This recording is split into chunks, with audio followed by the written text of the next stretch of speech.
तो घर वाले इतने खुश हो गए कि बहुत ही अच्छा हो गया, लड़का इतने अच्छी पोजीशन पे पहुंच गया, ऑफिसर रैंक पे पहुंचा है। मतलब मेरी ऐसी हालत हो गई थी कि मैं मैथ्स करते करते सो जाता था, और रात को सपने भी मैथ ही चल रहा है दिमाग में, और रात को किसी का फ़ोन भी आ जाता था तो उनको मैं मैथ्स समझाने लग रहा हूँ फ़ोन पे।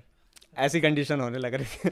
माता पिता को देख लो, ऑटोमेटिक अंदर से फील आ जाता है नहीं इनके लिए कुछ करना है, इनको कुछ प्राउड फील करवाना है, कि इनके लिए कुछ बनना है, बन के दिखाना है। आपके कंधों पे स्टार आने वाले हैं तो हर कोई आपको प्राउड की फील से देखेगा, और एक अलग ही नज़रिया रहेगा लोगों का देखने का। मुझे एक ट्रिक मिल गई थी कि हाँ, आर्ट एंड कल्चर वाला पोर्शन जो है जीके का, वो एसएससी कभी काफ़ी समय से पूछता आ रहा है, तो मैंने आर्ट एंड कल्चर को ज़्यादा फोकस रखा। हेलो नमस्कार, स्वागत है आपका एक बार फिर से मोटिवेशन फैक्ट्री के इस शानदार प्लेटफॉर्म पर। मेरा नाम है अंकित शर्मा और आज की इस वीडियो में हमारे साथ मौजूद हैं संदीप भाई। संदीप भाई ने अभी 2020 में 880 रैंक के साथ सीजीएल को क्रैक किया है और एक्साइज इंस्पेक्टर की पोस्ट उनको मिली है। आप लगातार देख रहे हो मोटिवेशन फैक्ट्री पे मैं एसएससी सीजीएल टॉपर्स के इंटरव्यूज़ कर रहा हूँ, तो उसी कड़ी में आज हम इनके साथ भी बातचीत करेंगे, जानेंगे इनकी क्या स्ट्रेटजी रही, किस तरीके की जर्नी है, क्या मोटिवेशन रहा, तमाम जो भी बातें होती हैं, जो भी आपकी क्वेरीज हैं उनको सॉल्व करने की कोशिश करेंगे। बाकी संदीप भाई की डिटेल स्ट्रेटजी देखने के लिए आप हमारा दूसरा चैनल सब्सक्राइब कर सकते हो, उसका लिंक डिस्क्रिप्शन में मिल जाएगा, एसएससी सीजीएल मोटिवेशन फैक्ट्री। वहाँ पर जितने भी एसएससी सीजीएल टॉपर के हम इंटरव्यू कर रहे हैं उनकी डिटेल स्ट्रेटजी आपको मिल जाएगी। और बाकी कोई भी आपकी क्वेरीज होती है आप मुझे डायरेक्ट इंस्टाग्राम पर मैसेज कर सकते हो, उसका लिंक डिस्क्रिप्शन में मिल जाएगा। चलिए वीडियो को स्टार्ट करते हैं। संदीप भाई बहुत बहुत स्वागत है आपका मोटिवेशन फैक्ट्री पर, बहुत और बहुत धन्यवाद। कॉन्ग्रेचुलेशन, आपने इतनी अच्छी रैंक के साथ एसएससी सीजीएल को क्रैक किया। Thank you. प्लीज़ थोड़ा सा अपना इंट्रोडक्शन दे दीजिए। मेरा नाम संदीप विश्वकर्मा है। मैं धार जिले दसाई गांव का रहने वाला हूं। मैंने अपनी ट्वेल्थ धार से पास करी है। उसके बाद मैंने अपनी ग्रेजुएशन बायोटेक्नोलॉजी से इंदौर से पीएमबी गुजराती कॉलेज से पास करी है। उसके बाद मैंने मास्टर्स किया है फार्मास्यूटिकल केमिस्ट्री में। उसके बाद फिर मैंने इंटर्नशिप करी थी 2 मंथ की फार्मा कंपनी में। उसके बाद मैंने एसएससी में शिफ्ट हुआ था। बीच में लगा था कि फार्मा ही बेस्ट है मेरे लिए। फिर मेरे जिया जी हैं जो फार्मा में मैनेजर हैं, उन्होंने मुझे बोला, गाइड करा था कि आप तैयारी कर लो। ओके, बीच का भी हम जानेंगे क्या हुआ क्या नहीं हुआ, क्या लगा आपको क्योंकि काफ़ी लंबा पीरियड होता है। उससे पहले आप ये बताओ कि आपका ये अटेम्प्ट कौन सा था, और गवर्नमेंट एग्जाम के और भी आपने कोई पेपर दिए हुए हैं क्या, अभी तक कितने एग्जाम दे रखे हैं आपने? ये मेरा दूसरा अटेम्प्ट था सीजीएल का। उसके पहले मैंने 2019 में सीएचएसएल और सीजीएल दोनों अटेम्प्ट करे थे। सीएचएसएल में मेरा पोस्टल असिस्टेंट के तौर पर मैं इंदौर ही सिलेक्टेड हूँ, अभी मैंने ज्वाइन करा रिसेंटली। और सीजीएल 19 में मेरा 12 नंबर से मेरा मेरिट में बाहर हो गया था मैं। उसके बाद मैंने सीजीएल 20 दिया, सीएचएसएल 20 दिया। सीजीएल 20 में मेरा फाइनली ड्रीम पोस्ट मुझे मिल गई, एक्साइज इंस्पेक्टर। आपकी ये ड्रीम पोस्ट है एक्साइज इंस्पेक्टर। ये आप एक्साइज इंस्पेक्टर से आपको क्यों प्यार है, क्यों लगाव है, क्या ऐसा इसमें खास है? खास तो आपके कंधों पे स्टार आने वाले हैं तो हर कोई आपको प्राउड की फील से देखेगा, और एक अलग ही नज़रिया रहेगा लोगों का देखने का।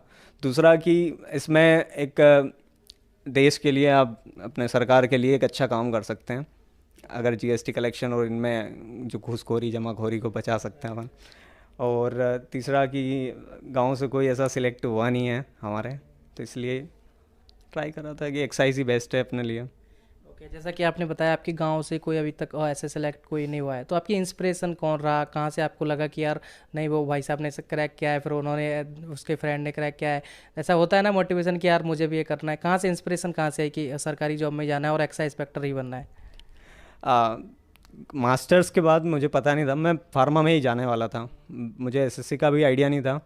अब फिर मेरे जिया जी हैं जो फार्मा कंपनी में ही हैं। उसके अलावा एक और जिया जी हैं मेरे, जो उनके एक फ्रेंड है, वो अभी डायरेक्टर हैं मिनिस्ट्री ऑफ टेलीकम्युनिकेशन में दिल्ली में, यूपीएससी से ही है वो। पहले एसएससी में सिलेक्ट हुए थे, फिर उसके बाद यूपीएससी में गए। तो उनसे गाइडेंस लिया मैंने, और उनकी गाइडेंस से फिर मुझे मोटिवेशन मिला और मैंने तैयारी स्टार्ट करी। ओके, अभी आपकी प्रिपरेशन पे आते हैं कि आपने तैयारी कैसे शुरू करी, कोचिंग कहाँ पे लिया, और कोचिंग लिया भी या नहीं लिया, कैसे आपकी शुरुआत की पढ़ाई लिखाई एसएससी सीजीएल के लिए रही? कोचिंग का दो 2018 में एंड में मैंने कोचिंग के लिए जाना स्टार्ट करा था। मैं सब कोचिंग में जाता था जो अच्छा लगे, टीचर जिससे समझ में आ जाए। तो एक इंदौर में ही कोचिंग है, इंदौर से ही करी मैंने तैयारी।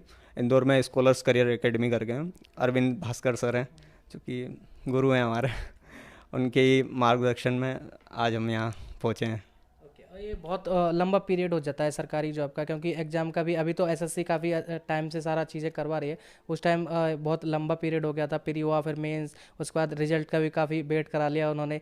तो ये आपका कैसे रहा, मोटिवेशन का कैसे आप बनाए रखे हो, पेशेंस कैसे रहा कि नहीं यार हो जाएगा, करते हैं, क्योंकि टाइम बहुत ज़्यादा लग गया। तो कैसे आप अपने आप को मोटिवेटेड रखते थे?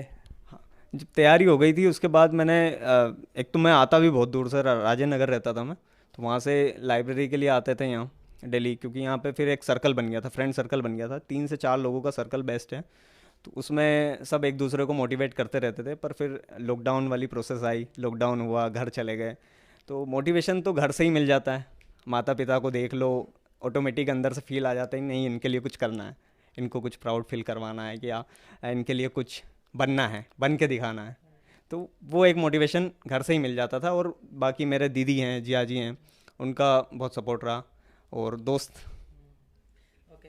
अभी आप एक्साइज इंस्पेक्टर हो, वर्दी वाली जो जॉब आपको चाहिए थी वो मिल गई है। उससे पहले भी आप पोस्टेड हो पहले ही, जब आपकी पहली जॉब लगी थी, जब आपको लगा था कि नहीं यार सरकारी अभी हो गए, तो उस टाइम के बारे में बताइए। और अभी आपका जब एक्साइज इंस्पेक्टर का पता चला, रिजल्ट आया, तो कैसे लोगों के रिएक्शन है और किस तरीके से अभी आप महसूस कर रहे हो, फील कर रहे हो? रिएक्शन तो जैसे कि अगर कोई सी भी सरकारी नौकरी हो तो ऑटोमेटिक लोग आपको एक रिस्पेक्ट की नज़र से देखने लग जाते हैं। जब मेरा पोस्टल असिस्टेंट के रूप में हुआ है तभी अच्छा लगने लगा था, लोग पूछने लगे थे कि हाँ यार कुछ बना है।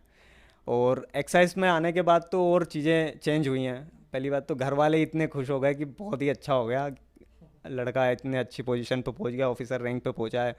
और अच्छा लगा, बहुत अच्छा लगा, नए नए लोग मिले और मिलना हुआ, बहुत सारे ऑफिसर से भी मिलना हुआ, और एक अच्छा एक्सपीरियंस रहा इस। मतलब जो खुशी होती है उसको बताने के लिए शब्द कम पड़ रहे हैं, राइट? हाँ। कैसे फील बताए लोगों को, है ना? चलिए, आपकी स्ट्रेटजी की बात करें, आपने स्ट्रेटजी कैसे बनाई थी सब्जेक्ट वाइज? अगर बात करें, इंग्लिश कैसे पढ़ते थे आप, मैथ की बात करें, जी के जी एस को कैसे आपने हैंडल किया, उसके बारे में थोड़ा बताइए। कितना कैसा रूटीन रहता था आपका, कैसे पढ़ाई करते थे आप? PW इंडिया का मोस्ट ट्रस्टेड एजुकेशनल प्लेटफॉर्म है। JEE, NEET, commerce, NDA and other major competitive exams के लिए PW लाखों स्टूडेंट्स की फर्स्ट चॉइस है। SSC एस्पिरेंट्स के लिए PW की तरफ से खुशखबरी है। PW के अलग पांडे सर और टॉप तक वाले राहुल सर दोनों एक साथ मिलकर लॉन्च कर रहे हैं SSC के लिए न्यू कोर्सेज। इनके प्राइजेस की अगर बात करें तो आप सभी जानते हैं PW हमेशा स्टूडेंट्स के लिए सब कुछ मोस्ट अफोर्डेबल प्राइस पर लेकर आता है। SSC के सभी कोर्सेज पर हैवी डिस्काउंट चल रहा है। आप देख सकते हैं, इनका पहला कोर्स है SSC GD math bye Rahul sir, जिसकी प्राइस 99 रुपीज़ है। मैं पहले भी आपको कई बार बता चुका हूँ। दूसरा कोर्स है इनका full crash course for SSC GD exam, इसकी प्राइस 149 रुपीज़ है। तीसरा कोर्स है SSC GD प्रारंभ बैच, इसकी प्राइस भी 149 रुपीज़ है, काफ़ी कम है, आप देख सकते हो स्क्रीन पर। चौथा कोर्स इनका स्टार्ट हुआ है SSC CHSL निश्चय बैच, जिसकी प्राइस 699 है। और पांचवा कोर्स है इनका SSC CGL ब्रह्मास्त्र बैच, इसमें आपको प्री मेंस सबकी अच्छे से तैयारी कराई जाएगी। इन कोर्सेज के बारे में और भी इन्फॉर्मेशन के लिए आप डिस्क्रिप्शन में दिए गए PW के हेल्पलाइन नंबर पर कांटेक्ट कर सकते हो, जैसा कि आपको स्क्रीन पर भी दिख रहा है 7948221232। इस पर आप कॉल करके सारी जानकारी ले सकते हो। बाकी डिस्क्रिप्शन में इनके लिंक्स भी हमने डाल दिए, वहाँ पे क्लिक करके इनके वेबसाइट पर विजिट कर सकते हैं।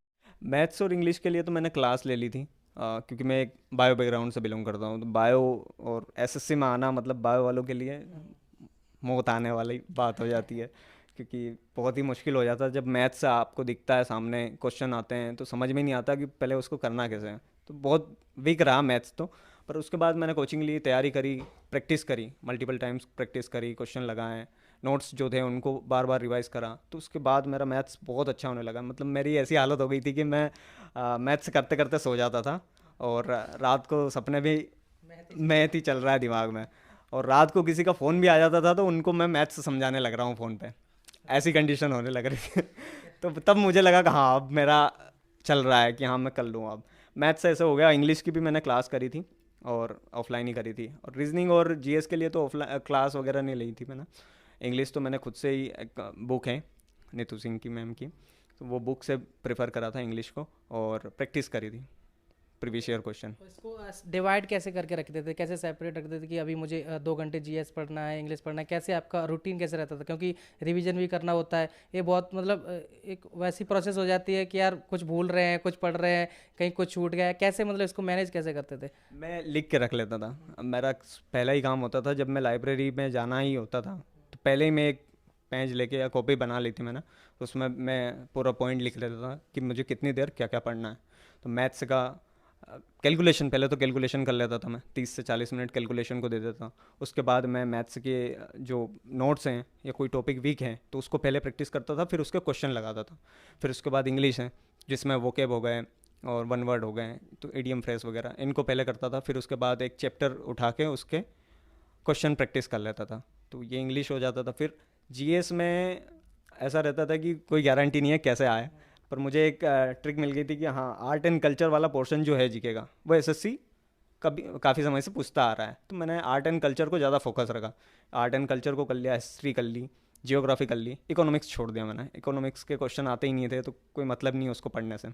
और बायो से हूँ बैकग्राउंड, तो साइंस का इतना टेंशन नहीं था कि हाँ कर लेंगे, हो जाएगा। तो ऐसे कर दिया। 2 घंटे, 1.5 घंटे 2 घंटे देता था जीएस को, ज़्यादा टाइम नहीं देता था। मैथ्स और इंग्लिश को ही ज़्यादा टाइम देता था और रीजनिंग की प्रैक्टिस कर लेता था, क्वेश्चन प्रीवियस ईयर बस। ओके, मॉक का कैसे रहता था? मॉक भी दिए आपने, और दिए हैं तो हेल्पफुल वो रहे कि नहीं रहे, और कब से मॉक देना स्टार्ट कर देना चाहिए जो भी एस्पिरेंट्स अभी तैयारी कर रहे हैं? देखिए, तैयारी में सबसे बड़ा हाथ तो मॉक का ही होता है, क्योंकि मॉक नहीं लगाओगे आपको पता नहीं चलेगा आप कैसे, किस पोजीशन पे स्टैंड कर रहे हो, आप ऑल इंडिया रैंक में किस हिसाब से परफॉर्म कर रहे हो। तो मॉक ऐसी चीज़ है कि आपको वो सिखा देगी कि आपको कैसे परफॉर्म करना है और किस हिसाब से परफॉर्म करना है।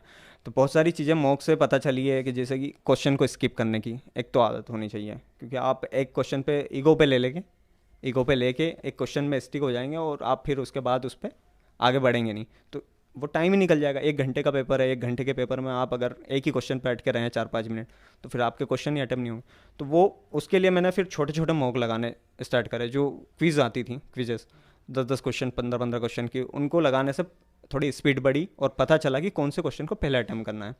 तो एक मॉक का सबसे बेस्ट तरीका यही है कि आप पहले उनको देखो और उनमें क्वेश्चन को बांटो, कि जो पहले बन रहा है, पढ़ते ही बन रहा है, उसको पहले करो, और जो नहीं बन रहा है उसको छोड़ दो बाद के लिए। आखिरी में जाना है, कवर करना है, फिर बाद में आके उसको करना है।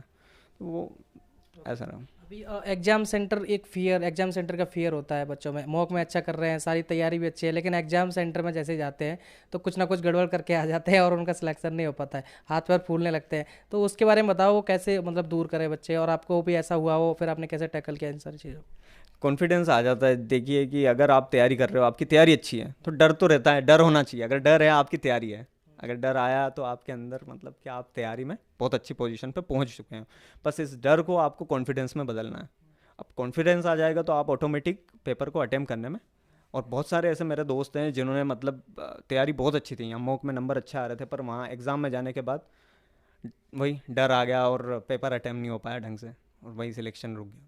तो वहाँ पे आपको पहले शांत रहना है, खुद से दिमाग लगाना है कि हाँ मैं कर सकता हूँ, ये मन में बोलना है कि हाँ मैं कर सकता हूँ, इसको मैं करूँगा, बस उसके। ओके, अभी प्री जैसे चल रहा है सीजीएल का, ये तो शायद हो जाएगा जब तक ये वीडियो जाए। तो मेंस के लिए कोई खास स्ट्रेटजी क्या रहती थी, या फिर लास्ट टाइम पे कैसे तैयारी करनी, रिवीजन कैसे करना? जैसे एग्जाम से 1 महीना रह गया है, 20 दिन रह गए हैं, उस टाइम पे क्या चीज़ें फॉलो करनी है, किस तरीके का रहता है? अब तो सेक्शन वाइज हो गया है, पैटर्न चेंज हो गया है। तो हमारे टाइम पे तो मैथ्स और इंग्लिश ही था, तो मैथ्स और इंग्लिश के मैं मॉक लगाता था दिन में, मैथ्स का एक और एक इंग्लिश का। वो भी जब टाइम होता था, मतलब जो शेड्यूल टाइम होता था, जैसे एग्ज़ाम में जिस पैटर्न पे आ रहा है कि हाँ 11 से जो 1 बजे तक मैथ्स का होना है, तो 11 से 1 से मैथ्स से ही लगाता था। तो ये एक पैटर्न होता था इसके हिसाब से। और उसकी एनालिसिस बहुत ज़रूरी है। अगर आपने मॉक लगा लिया तो उसको 2-3 घंटे एनालिसिस को दो, आपको पता चलेगा कि आपकी कहाँ कमियाँ हैं, उन कमियों को सुधारो, ऑटोमेटिक नंबर बढ़ेंगे। तो इस बार तो सेक्शन वाइज हो गया है अब तो इसके लिए आपको पहले तो मॉक प्रैक्टिस करनी है, बहुत प्रैक्टिस करनी है। मॉक लगाएंगे तो ऑटोमेटिक आपके मार्क्स इंक्रीज होंगे। एंड में यही करना है आपकी। अगर आपने प्री निकाल लिया तो आपका नोट्स वाला सेक्शन तो हो ही गया है आपका, मतलब आपको बेसिक नॉलेज तो हो ही गया है कि हाँ पेपर कैसा आएगा, किस हिसाब से आएगा और कैसे अटेम्प्ट करना है। बस आपकी कमी कहाँ है, अब प्रैक्टिस की। जितनी जल्दी आप क्वेश्चन अटेम्प्ट कर पाओगे उतनी जल्दी आपका सिलेक्शन हो पाएगा। तो बस यही है।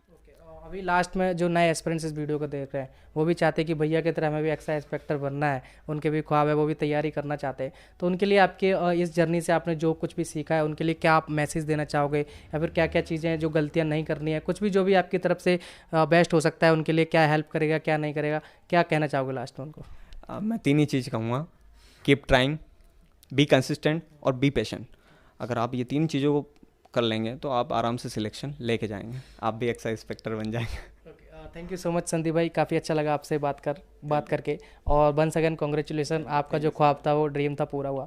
आई होप दोस्तों आपको भी वीडियो देखकर काफ़ी मज़ा आया होगा, बहुत कुछ सीखने को मिला होगा। जिस तरीके से संदीप भाई ने अपनी जर्नी को शेयर किया, ऐसे लगातार हम अच्छे अच्छे टॉपर के साथ वीडियो करते रहेंगे, आपके लिए जो भी नॉलेज है वो इकट्ठी करते रहेंगे, आप तक पहुँचाते रहेंगे। तो इस अपने प्यारे से चैनल को सब्सक्राइब जरूर कर लेना। और दूसरा मैं बता दूँ, अगर आप सीरियस एस्पिरेंट्स हैं और स्टेट्स वगैरह सारा कुछ देखना चाहते हैं, समझना चाहते हैं, उसको फॉलो करना चाहते हैं, ऐसे CGL की जो भी अपडेट लेना चाहते हैं, उसके लिए हमने दूसरा चैनल क्रिएट किया है। मैं हर बार बोल रहा हूँ, हर वीडियो में बोलता हूँ, अभी तक अगर उसको सब्सक्राइब नहीं किया तो उसको जरूर सब्सक्राइब कर लेना। SSC CGL मोटिवेशन फैक्ट्री, उसका लिंक डिस्क्रिप्शन में है। और कोई भी आपके सवाल रहते हैं, कोई भी आप पूछना चाहते हो, कुछ बताना चाहते हो हमारी वीडियोस के बारे में, कैसी लगती हैं, अच्छी लगती हैं, बुरी लगती हैं, क्या कमियां हैं, क्या सुधार कर सकते हैं, जो भी आपके क्वेश्चंस हैं, जो भी कुछ भी है आपके मन में चल रहा है, वो आप हमें बेझिझक हमें इंस्टाग्राम पर मैसेज कर सकते हो। उसका लिंक आपको डिस्क्रिप्शन में मिल जाएगा, उसको भी जरूर फॉलो कर देना।